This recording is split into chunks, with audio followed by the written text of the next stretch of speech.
पहला नंबर जब आएगा तो पंकज भार्गव स्क्रीन पर आएगा और आपको बताएगा कि इस समय कहां जा रहा है लोकसभा चुनाव।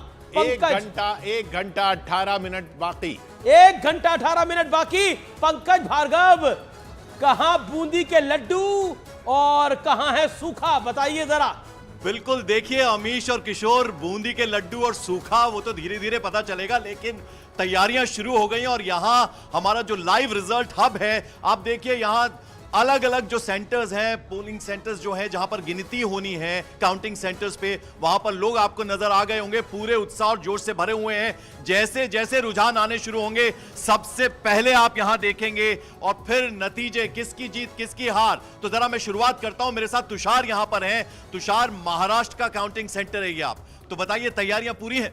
महाराष्ट्र की तैयारी बिल्कुल हो चुकी है। सब सेंटर्स पे हमारे महाराष्ट्र का रिपोर्टर भी है, वहाँ पे पोलिंग की तैयारी शुरू हो गई है। 8 बजे काउंटिंग शुरू होने वाला है। सबसे पहले पोस्टल वोट किए जाएंगे। और इस बार इलेक्शन कमीशन ने एक चीज़ अच्छी की थी कि जो सीनियर सिटीजन है, जो हैंडीकैप्ड है या फिर जिनकी उम्र 90 के ऊपर है, उनके घर पर जाके उन्होंने होम वोटिंग किया था। तो उससे पहले उसके पोल्स आएंगे और उसके बाद एक अप्रॉक्सीमेट 8:30 के बाद सबसे पहले रुझान आना शुरू हो जाएगा। बिल्कुल बिल्कुल। तो देखिए महाराष्ट्र में क्या कुछ होने वाला है, उसकी तैयारी पूरी। और ऐसे ही आप देखेंगे कि कश्मीर से लेकर और कन्याकुमारी तक यहां लाइव रिजल्ट हब में पूरी तैयारी। और जैसे ही रुझान आने शुरू होंगे, सबसे पहले आपको देखने को मिलेंगे अमीश और किशोर। तो तैयारी पूरी है, बस इंतजार करना होगा। जैसे ही पहला रुझान आएगा, वैसे ही हम अपने दर्शकों तक वो पहुंचाएंगे। जी हाँ, कश्मीर की आपने बात की। कश्मीर भी बहुत अहम, क्योंकि कश्मीर में बहुत दशकों बाद एक अच्छा वोटिंग परसेंटेज हुआ, बहुत अच्छा वोटिंग परसेंटेज हुआ। कोई बॉयकॉट का कॉल नहीं था। वहां पर भी नतीजों पर नजर है, पूरे कश्मीर की, पूरे जम्मू की, वहां के नतीजों पर नजर है, क्योंकि वहां पर ये बहुत अहम चुनाव है। वहां पर भी इसके बाद असेंबली चुनाव होना है। जी निश्चित तौर पर। और वोटिंग परसेंटेज की नज़र सिर्फ, जो वोटिंग परसेंटेज बड़ी है उसकी नज़र सिर्फ भारत की नज़र नहीं है, वहाँ उस पर विदेश की नज़र है। यानी अराउंड द ग्लोब देखा जा रहा है कि कश्मीर में इस बार वोटिंग कैसी हुई है। और वोटिंग का बढ़ना एक बहुत अच्छा संकेत है, बड़ा पॉजिटिव संकेत है। देश के लिए अच्छा है, भारत के लोकतंत्र के लिए अच्छा है, कश्मीर की आवाम के लिए बहुत बेहतर चीज़ है, बहुत बड़ी चीज़ है। जहाँ पर जो वोटिंग परसेंटेज हमें देखने को मिल रहा है वो अपने आप में ऐतिहासिक है, हिस्टोरिक है। और ऐसा बीते गत वर्षों में नहीं देखने को मिला है। वाकई बहुत बड़ी बात है। हर राज्य के जो आंकड़े हैं वो वहां के राज्य के लोग तो देख ही रहे हैं। हर राज्य के आंकड़ों के इतने अहम मायने हैं कि वो उस पे सब लोगों की नजर रहेगी। हमारे यहाँ वीडियो वॉल पे भी हम यहाँ पर लगातार नजर बनाए रखेंगे। यहाँ पर आप वीडियो वॉल पे आप देख रहे हैं, ये सारे राज्यों के आंकड़े जो हैं, सारे राज्यों के आंकड़े हमारे सामने आते रहेंगे। हर राज्य की, जम्मू कश्मीर की 5 सीटें, लद्दाख की 1 सीट है, इसी तरीके से चंडीगढ़ की 1 सीट है, हिमाचल प्रदेश की 4 सीटें हैं, पंजाब की 13, हरियाणा की 10, दिल्ली की 7, उत्तर प्रदेश की 80, उत्तराखंड की 5, असम की 14, सिक्किम की 1, मेघालय की 2, बिहार की 40, झारखंड की 14, पश्चिम बंगाल की 42, उड़ीसा की 21, मध्य प्रदेश की 29, छत्तीसगढ़ की 11, तेलंगाना की 17, आंध्र प्रदेश की 25, पुदुचेरी की 1, तमिलनाडु की 39, केरल की 20, कर्नाटक की 28, गोवा की 2, महाराष्ट्र की 48, दमनदीप की 2, गुजरात की 26 और राजस्थान, दमनदीप के साथ ये दादरा नगर हवेली भी है, इसलिए 2 है वो, और राजस्थान की 17 सीटें, लक्षद्वीप की 1 सीट, एक सीट, एक राज्य, एक केंद्र शासित प्रदेश की हर सीट से हमारे पास सीधा काउंटिंग सेंटर से आंकड़े आ रहे हैं। ध्यान रखिए, काउंटिंग सेंटर से आंकड़े आ रहे हैं, इसलिए ये आंकड़े सबसे तेज, सबसे पहले, सबसे सटीक, सबसे सही आपको मिलेंगे।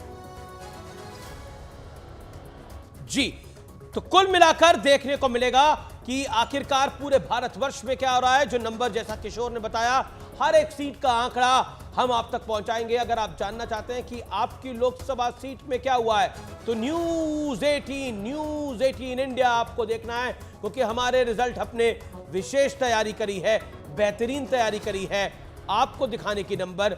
और हर तरीके से आपके पास नंबर पहले पहुंचे और ऑथेंटिक पहुंचे, उसकी विशेष तैयारी है। नंबर तो आप हर स्क्रीन पर देखेंगे, लेकिन किसके नंबर को प्रमाणिक माना जाएगा वो न्यूज़ 18 इंडिया है। और हम इसलिए कह रहे हैं कि हम अपने नंबर को सीधा काउंटिंग सेंटर से लेकर आते हैं और पूरी जिम्मेदारी से लेकर आते हैं। हम जिसे कहते हैं हम अपने नंबर्स को प्रेजेंट जो करते हैं वो पूरी ऑथेंटिकेशन के साथ करते हैं, इसलिए हमारे ट्रेंड को, हमारे नंबर को पॉलिटिकल पार्टीज भी फॉलो करती हैं। मैं कई चुनाव बीते गत वर्षों में याद कर सकता हूं जिसमें अन्य स्क्रीन्स पर कुछ और नंबर आ रहा था, लेकिन जो नंबर न्यूज 18 इंडिया दे रहा था फाइनल नंबर वही था। इसलिए इधर उधर जाएंगे तो कुछ नहीं पाएंगे, न्यूज 18 इंडिया पे रहेंगे तो सबसे पहले रहेंगे, और साथ ही साथ जो न्यूज 18 इंडिया का आंकड़ा होगा वो सबसे ज्यादा ऑथेंटिकेटेड होगा, जिम्मेदारी से भरा होगा और सबसे ज्यादा एक्यूरेट होगा। यानी 1 घंटा 13 मिनट अब बाकी, 1 घंटा 13 मिनट के बाद 8 बजे, यही 8 बजते ही काउंटिंग सेंटर में काउंटिंग शुरू हो जाएगी। आप तक हम आंकड़े पहुंचाना शुरू कर देंगे। 8 से 8:30 तक पोस्टल बैलेट के आंकड़े यानी ये जो पीछे आप देख रहे हैं इस लोकसभा के अंदर किसका कितना नंबर आएगा वो आपको हम बताएंगे। अब से 1.25 घंटे बाद 1 घंटा 12 मिनट अब रह गए हैं। 1 घंटे 12 मिनट के बाद आपको पहला उधर देखिए अरुण जो है कांग्रेस दफ्तर में मौजूद है, वहां जगदीश शर्मा जी हर बार की तरह पहुंच चुके हैं। जगदीश शर्मा पहुंच चुके हैं, हर बार पहुंचते हैं। अरुण सिंह, जगदीश शर्मा की आज क्या तैयारी और उनका नंबर क्या है जरा पूछ लीजिए। देखिए अमीश और किशोर दोनों को मैं कहना चाहता हूं, जिस तरह से ये सच है कि चुनाव होते हैं हर 5 साल पर, उसी तरह से ये सच है कि काउंटिंग होती है, और उसी तरह से ये सच है कि जगदीश शर्मा भी आ जाते हैं दल बल के साथ सवेरे। इस बार यज्ञ हवन नहीं हो रहा है, सिर्फ तख्ती लिया है आपने, उस पर लिखा है देश का लोकतंत्र और संविधान जीते गए मोदी की ईवीएम। इसका क्या मतलब? भाई अमीश जी और किशोर जी, आप बड़े लीडर हैं मीडिया के, मैं आपसे एक सवाल कर रहा हूँ।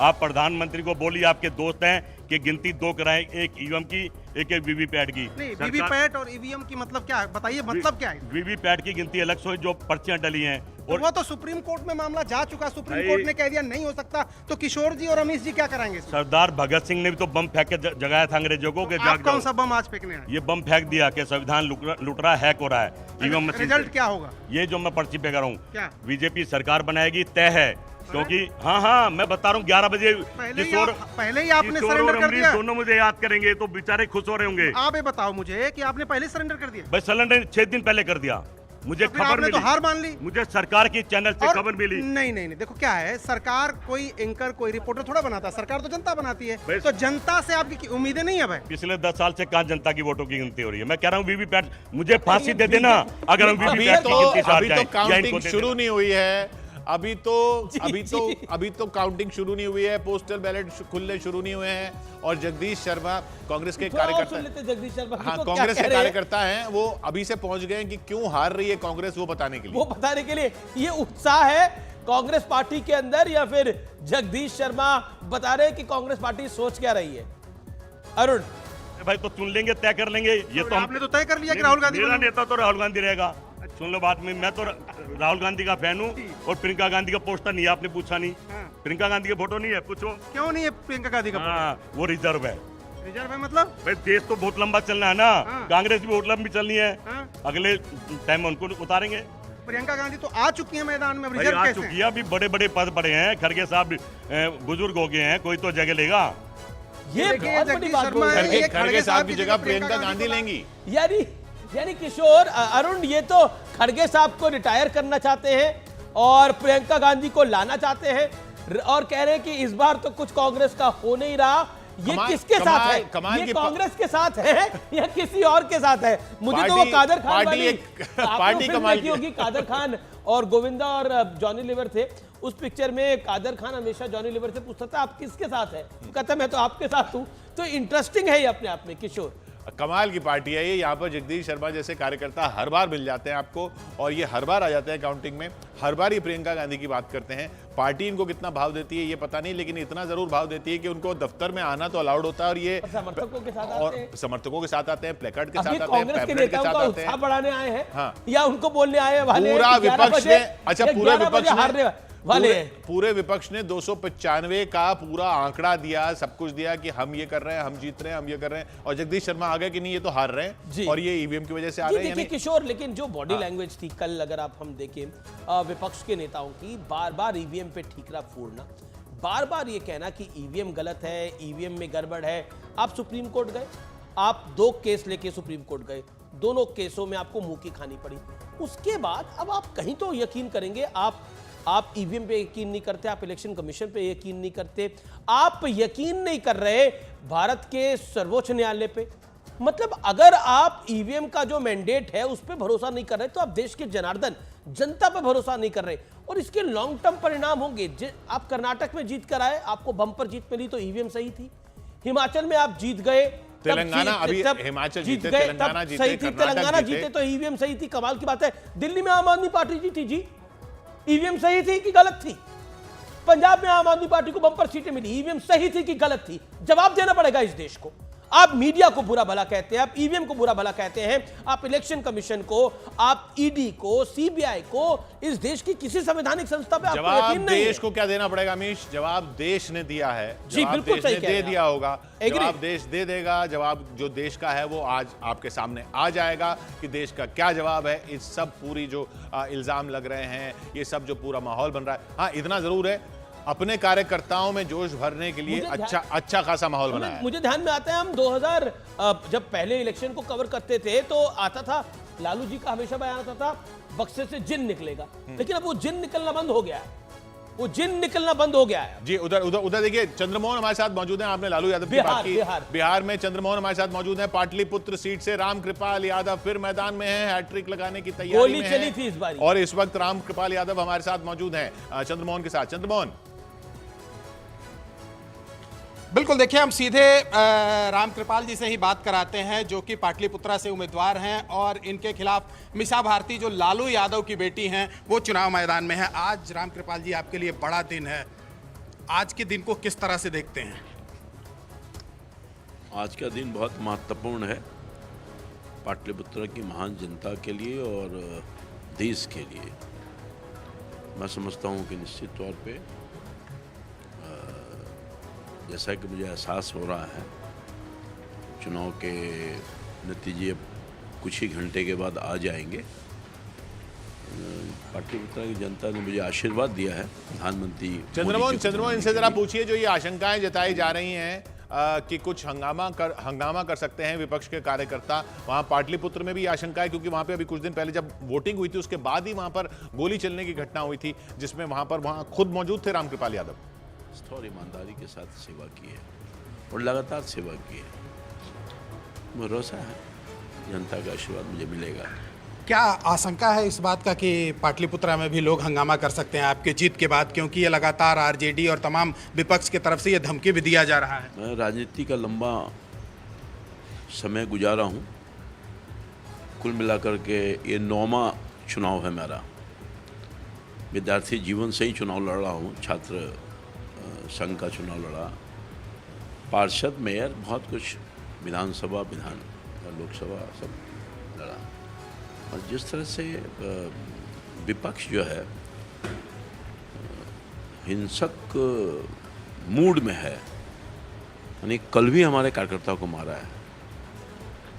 बेटा के एक मोटरसाइकिल से हमारा जा रहा था कार्यकर्ता, चेक करके वो हरा गमछा बांध करके जी चंद्रमोहन और घेर के मारा। अभी तक हमें लगता है करीब 25-50 कार्यकर्ताओं को रिजल्ट के बाद मारा है, घर में घुस करके। चिंता का विषय है। दिखाई होगा कि मेरे जैसे चंद्रमोहन पर सरकार तो वहां पे नीतीश बाबू और बीजेपी की कंबाइंड सरकार है, तो लॉ एंड ऑर्डर तो इन्हीं के हाथ में है वहां पर। ये था दुर्भाग्यपूर्ण है। मैं तो कभी हिंसा में, राजनीति में, मैं राष्ट्रीय जनता में भी था। सरकार तो आप ही की है लेकिन बिहार में। जो भी हो, मैं उस पर कोई टिप्पणी नहीं करना चाहता, और जो मेरे साथ हुआ या हो रहा है। जी चंद्रमोहन, हम आपके पास वापस लौट कर आते हैं, तो रामकृपाल यादव वहां पर कह रहे हैं कि मैं थोड़े से मायूस से लग रहे थे, मतलब उनकी बॉडी लैंग्वेज थोड़ी परेशान थी, या तो हो सकता है कि उनके गोली चली है तो उसकी मायूसी हो, और लेकिन रिजल्ट अगर ऐसा ही जिस तरह से उनकी बॉडी लैंग्वेज दिख रही थी, क्योंकि अगर बहुत ऐसा ही उम्मीद रिजल्ट है, आ रहा विपक्ष को बहुत उम्मीद है बिहार बिहार से अच्छी खासी उम्मीद देखिए, है। बिहार, महाराष्ट्र कुछ ऐसी स्टेट्स हैं जहां 22 पर सीटों उम्मीद की है। बात जो हरियाणा में जो उम्मीद है। 295 का आंकड़ा दे रहा है विपक्ष, उसमें ये सूत्र बता रहे हैं कि वहां पर तेजस्वी यादव ने बोला कि 22 सीटें जो हैं वो इंडिया गठबंधन को बिहार में मिल रही हैं, तभी उनका आंकड़ा जो है 295 पर पहुंच रहा है। देखिए, अगर 22 मिलती हैं तो फिर उसमें पाटलिपुत्र भी शामिल हो देखिए, सकती मैं है। हमेशा बोलता हूँ हर चुनाव महत्वपूर्ण होता है, और 2004 का चुनाव भी हमने देखा है। अटल बिहारी वाजपेयी इंडिया शाइनिंग का बहुत बड़ा मूवमेंट था, लेकिन फाइनली जब रिजल्ट आया तो बीजेपी की सरकार नहीं बन पाई। कुछ सीटें बीजेपी पीछे रह गई कांग्रेस से। मुझे लगता है 8 से 10 सीटें होंगी जो का मार्जिन रह गया, जिसकी वजह से 116 बीजेपी की थी और 144 कांग्रेस थी। ऐसी कुछ सीटों का वहां पे मार्जिन रहा था, और कांग्रेस का शासन आ गया क्योंकि कांग्रेस के अलायंसेस अच्छे थे। और मुझे अच्छी तरह से ध्यान है वो घटना, प्रमोद महाजन ने चुनाव जल्दी करवाए थे, और इंडिया शाइनिंग की पूरी कैंपेन भी प्रमोद महाजन, स्वर्गीय प्रमोद महाजन ने चलवाई थी। लेकिन बीजेपी का इंडिया शाइनिंग का जो कैंपेन था वो बुरी तरह से गिरा था, और बीजेपी को नुकसान हुआ था उस चुनाव के अंदर। वो चुनाव जल्दी करवाने का नुकसान तो खैर आज तक जनता भी भुगत रही, क्योंकि अभी आपने देखा किस गर्मी में इतनी गर्मी में चुनाव आयोग ने माना कि इतनी गर्मी में चुनाव नहीं होने चाहिए। तो ये उम्मीद की जाए कि अगली बार जो है, हालांकि चुनाव आयोग ने कहा कि अगली बार अप्रैल तक ही हम निपटा देंगे इसको। अप्रैल भी गर्म रहता है महीना, लेकिन ये मई की गर्मी जो झेली गई है, जिसमें चुनाव जो असली जो कर्मचारी हैं उन सब ने झेला है। चुनाव करने वाले रिपोर्टर्स, मीडिया कर्मी, हमारे वीडियो जर्नलिस्ट, बहुत मतलब जिसे कहते हैं बहुत मशक्कत करनी पड़ती है। कोई सामान्य चुनाव नहीं रहते जब आप कवरेज करते हो सुबह से शाम तक, बहुत एक टफ टाइम रहता है। लेकिन ये लोकतंत्र का महापर्व है, और इस महापर्व को हम सेलिब्रेट कर रहे हैं, और अगर आपको सेलिब्रेट करना है तो न्यूज 18 के साथ कर रहा है। मैं इसलिए कह रहा हूं बिना ब्रेक के जब तक सरकार नहीं बनती, जब तक आंकड़े नहीं आते, तब तक हम ब्रेक नहीं लेने वाले हैं। और ये आंकड़े आप तक सीधा काउंटिंग सेंटर से आ रहे हैं, यानी जो आपकी स्क्रीन पर आ रहे हैं काउंटिंग सेंटर से। इंडिया भी ब्रेक नहीं लेगा, और आप भी ब्रेक नहीं लेंगे न्यूज 18 इंडिया से। आपको बने रहना है न्यूज 18 इंडिया के साथ, क्योंकि हम आपको विश्लेषण भी दिखाएंगे, हम आपको नंबर्स भी बताएंगे, हम आपको बताएंगे खेल क्या हो रहा है वो भी बताएंगे। जी हां, तो अब यहां से हम सीधा चलते हैं बीजेपी दफ्तर, जहां पर अमित पांडे मौजूद हैं, और वहां पर क्या तैयारियां हैं अमित? देखिए किशोर, यहाँ पर बीजेपी केंद्रीय दफ्तर में पूरी तैयारी कर ली गई है, और आप यहाँ पर तस्वीरों में पीछे ये देख सकते हैं पूरा जो मीडिया स्टैंड है वो तैयार किया गया, और न्यूज़ 18 इंडिया भी अपने मीडिया स्टैंड में उसी तरीके से पुख्ता तरीके से मौजूद रहेगा और जो खबरें हैं वो दिखाएगा। लेकिन ये एक विस्तृत पूरी तैयारी यहाँ पर की गई है, और अलग अलग जो पैनलिस्ट हैं आएंगे और यहाँ पर अपना मत रखेंगे जैसे ही सबसे पहले न्यूज़ 18 इंडिया पर आंकड़े आएंगे। देखिए, ये पूरी हमारी टीम यहाँ पर तैयार है, और सबसे पहली खबर हम आपको यह यकीन दिलाते हैं कि जैसे ही आंकड़े आना शुरू होंगे इसी केबिन से आपको प्रतिक्रिया मिलेगी। यहीं बीजेपी दफ्तर में, यहीं केंद्रीय मुख्यालय में शाम को प्रधानमंत्री मोदी ने भी आना है। ये भी खबर आ चुकी है कि जो रोड शो का पहले प्लान था वो रोड शो नहीं होने वाला है। लोगों को दिक्कत ना हो इस वजह से, लोगों को दिक्कत ना हो, ट्रैफिक को दिक्कत ना हो, इस वजह से वो रोड शो नहीं होने वाला है। लोक कल्याण मार्ग से बीजेपी मुख्यालय तक रोड शो की बात पहले आई थी, वो अब नहीं होगा, लेकिन सीधा। लेकिन एक इंटरेस्टिंग बात बता दूं आपको, और आपको पता है किशोर ये तो, लेकिन वो ये है कि इस बार कई पूर्व मुख्यमंत्री अपनी किस्मत आजमा रहे हैं। जी बिल्कुल। मनोहर लाल खट्टर, विप्लव देव, शिवराज सिंह चौहान, ये तमाम लोग अपनी किस्मत को, चरणजीत सिंह चन्नी उत्तर प्रदेश के अंदर, दिग्विजय सिंह, ये तमाम पूर्व मुख्यमंत्री अपनी किस्मत को आजमा रहे हैं। और आप सोचिए कि जब आप मुख्यमंत्री रहे हो, लोकसभा सीट को आपको मिले, तो आपको उसको एक पूर्व मुख्यमंत्री को आप भूल जाते हैं जो हर बार अपनी किस्मत आजमाते हैं लोकसभा चुनाव में उत्तर प्रदेश में। बताइए कौन से? जगदम्बिका पाल डुमरियागंज से जगदम्बिका पाल भी मुख्यमंत्री रहे थे उत्तर प्रदेश के जी कुछ दिनों। अब वो बीजेपी ने उनके खिलाफ एक आंदोलन चलाया था, लेकिन आज वो बीजेपी के साथ हैं। ये है समय का चक्र, और हमारे साथ सतीश जी भी आ चुके हैं। सतीश जी आइए, प्रवेश करिए स्टूडियो के अंदर।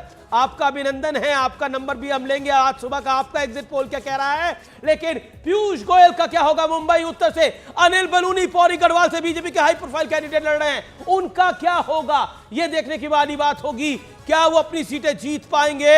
हरिद्वार में त्रिवेंद्र सिंह रावत पूर्व मुख्यमंत्री पूर्व मुख्यमंत्री, उनका क्या होगा वो देखने वाली बात होगी। इसके अलावा बीजेपी के कई दिग्गज मैदान के अंदर हैं।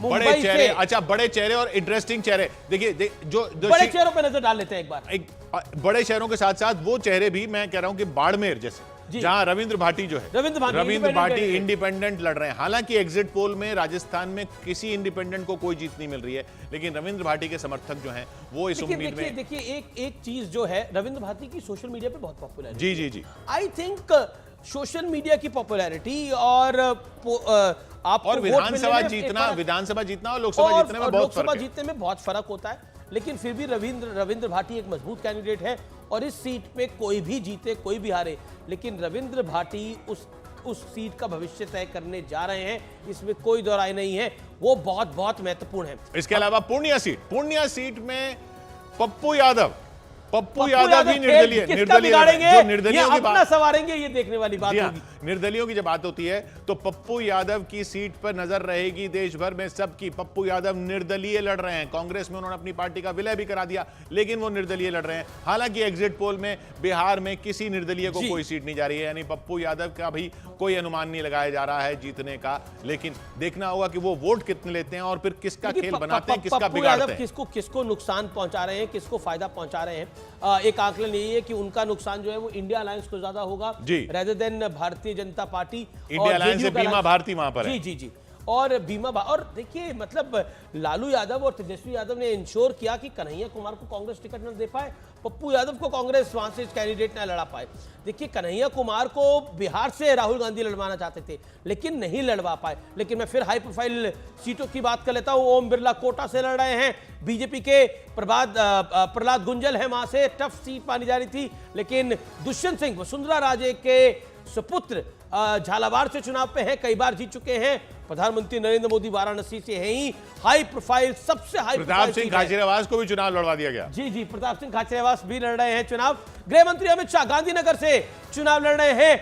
अमित शाह की जीत कितनी बड़ी होती है ये देखने वाली बात होगी। राहुल गांधी रायबरेली और साथ ही साथ लड़ रहे हैं वायनाड से। राजनाथ सिंह लड़ रहे हैं लखनऊ से, लखनऊ उत्तर प्रदेश की सीट।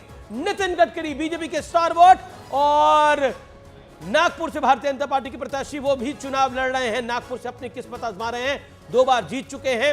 इंपॉर्टेंट है बांसुरी शिवराज को आप स्क्रीन पर देख रहे हैं, मंदिर के दर्शन करती हुई और इसके बाद सीधा काउंटिंग सेंटर देखने। नई दिल्ली सीट से उम्मीदवार हैं बांसुरी शिवराज। नई दिल्ली सीट लगातार बीजेपी जीतती रही है, काफी स्ट्रॉन्ग सीट दिल्ली में बीजेपी की। सोमनाथ भारती उनके खिलाफ, सोमनाथ भारती जिन्होंने कहा है कि अगर सरकार इंडिया अलायंस की नहीं बनी तो मैं अपने बाल मुंडवा लूंगा, ये कहा है उन्होंने। या उनके सामने हैं बांसुरी स्वराज सुषमा स्वराज की पुत्री, जो पहली बार चुनावी मैदान में हैं। लोकसभा चुनाव में नई दिल्ली सीट से बीजेपी की तरफ से बांसुरी स्वराज हैं। बड़ी सीटों की बात करें हम, दिल्ली की अगर बात करें तो दिल्ली में बीजेपी से नई दिल्ली से बांसुरी स्वराज हैं, तो उधर नॉर्थ ईस्ट दिल्ली उत्तर पूर्व दिल्ली से मनोज तिवारी हैं, जो अकेले कैंडिडेट हैं जिनको रिपीट किया इस बार बीजेपी ने। उनके सामने है कन्हैया कुमार, ये आप बांसुरी स्वराज को देख रहे हैं। उधर दिल्ली की और सीटों में उदित राज है नॉर्थ वेस्ट दिल्ली से, उदित राज नॉर्थ वेस्ट दिल्ली से है। चंदोलिया साहब उनके सामने है, कन्हैया कुमार है। और साथ ही साथ आपको न्यूज 18 इंडिया बिना ब्रेक के देखते रहना है, क्योंकि हम ब्रेक यहां पर नहीं ले रहे हैं। बांसुरी स्वराज वहां पर मौजूद हैं, आप देख सकते हैं, लेकिन बिना ब्रेक के न्यूज 18 इंडिया पर आपको रिजल्ट डे की मेगा कवरेज देखने को मिल रही है। रिजल्ट हब के साथ प्रियंका मौजूद है जहां बांसुरी स्वराज है, वहां पर मंदिर में। प्रियंका जी बिल्कुल, देखिए बांसुरी स्वराज यहाँ दर्शन के लिए पहुंची हैं और जिस तरीके से हम बता रहे थे कि जिस दिन चुनाव था उस दिन भी दिन की शुरुआत उन्होंने झंडेवालान मंदिर से की थी और आज अपने ही क्षेत्र के इस लक्ष्मी नारायण मंदिर में वो फिलहाल पूजा अर्चना कर रही हैं। अपने घर से निकली हैं और अभी आप देख रहे हैं कि अंदर जा चुके हैं, वहाँ पर पूजा अर्चना करने का यहाँ पर काम हो रहा है। जाहिर तौर पर आज बड़ा दिन है और बड़ा दिन है तो जाहिर तौर पर जो बीजेपी के खासतौर पर कैंडिडेट्स की अगर बात की जाए तो ये तमाम कैंडिडेट्स जो हैं अपने आसपास के मंदिरों में जा रहे हैं, आशीर्वाद ले रहे हैं और इसके बाद काउंटिंग सेंटर पर जाएंगे। सीधी तस्वीरें आप देख रहे हैं लक्ष्मी नारायण मंदिर का, ये मुख्य द्वार है जिसके अंदर फिलहाल नजर आ रही हैं बांसुरी और वो अपनी टीम के साथ यहाँ पर नजर आ रही हैं और सबसे पहले यहाँ पर आके उन्होंने आशीर्वाद लिया है, मुस्कुराते हुए दिखी हैं और कहा है कि बातचीत दर्शनों के बाद करेंगी। और जाहिर तौर पर जैसे कि इस सीट की अगर हम बात करें, वीआईपी सीट है जहाँ पर 2 वकील आमने सामने हैं, बांसुरी स्वराज भी वकील है, सोमनाथ भारती भी वकील है और दोनों की लड़ाई इस बार आमने सामने है। वीआईपी सीट इस वजह से क्योंकि नई दिल्ली का पूरा क्षेत्र है, लुटियन जोन का पूरा क्षेत्र इसमें आता है। लेकिन सीट की अगर बात करें तो सीट लाजपत नगर के अमर कॉलोनी के एक हिस्से से लेकर साकेत ये पूरा साउथ एक्स होते हुए राजेंद्र नगर करोलबाग तक पूरा क्षेत्र फैला हुआ है। तो पूरी बहुत बड़े लोकसभा क्षेत्र है। लेकिन जो सेफ सीट दिल्ली के लिए मानी जा रही है उसमें से एक ये नई दिल्ली की सीट है जहां पर बांसुरी स्वराज को आज खड़ा किया गया। खास बात यह है कि ये जगह इसलिए भी इम्पोर्टेंट है क्योंकि पिछले सरकार में सेफ यानी बीजेपी के लिए सेफ ये सीट मानी जा रही है। हमारे साथ यहाँ पर विवेक श्रीवास्तव और सतीश कुमार सिंह भी मौजूद हैं। सतीश जी, नंबर बताइए अपना। कोई जरूरी है क्या बताना नंबर? हाँ, बताना तो पड़ेगा, फिर अब तो बता दीजिए। आप अब तो एक्सपर्ट हैं तो नंबर तो बताइए। अब तो नहीं, 50 नंबर मिनट भी नहीं रह गए। मैं नंबर तो नहीं दे सकता, बहुत चीज सब चीज सामान्य होता तो दे देता, लेकिन मेरा ऐसा अपना एक अंदर से बात आती है कि बीजेपी को एडवांटेज रहना चाहिए। नंबर कैसे दे दे? और अगर आप जबरन आपसे हमसे नंबर जबरन दे दीजिए। चलिए, जबरन तो मैं बोलता हूँ कि 300 के आसपास रहेगा एनडीए। एनडीए 300 के आसपास रहेगा जी। सिर्फ